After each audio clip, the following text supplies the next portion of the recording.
Kinumpirma na ni Pangulong Aquino ang pagtatalaga kay Foreign Affairs Secretary Erlinda Basilio bilang bagong Philippine Ambassador to China. Ayon sa Pangulo, ang nominasyon kay Basilio ay nagpapakita umano ng pagpapahalaga ng Pilipinas para sa pagbubuti ng ating relasyon sa China. Sa ngayon ay hinihintay na lamang ng Pangulo ang appointment papers ni Basilio sa kanyang tanggapan. Nauna nang sinabi ni Pangulong Aquino na ipapadala niya sa Beijing sa Pebrero ang itatalagang bagong ambassador to China.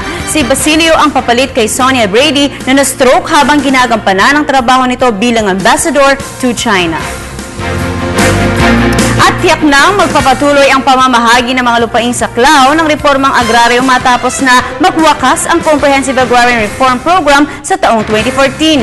Ito ay matapos na buuin ni Pangulong Aquino ang Interagency Committee sa bisa ng Administrative Order No. 34. Sinabi ni Pangulo na ang komite ang nagpapatuloy ng maghahatid ng support services sa mga magsasakang upang matiyak ang kanilang pakinabang sa programa ng reformang pansakahan. Umaabot na sa 100,000 ang pang-ektarya ng sakahan ang nakalaang ipamamahagi sa ilalim ng CAR program.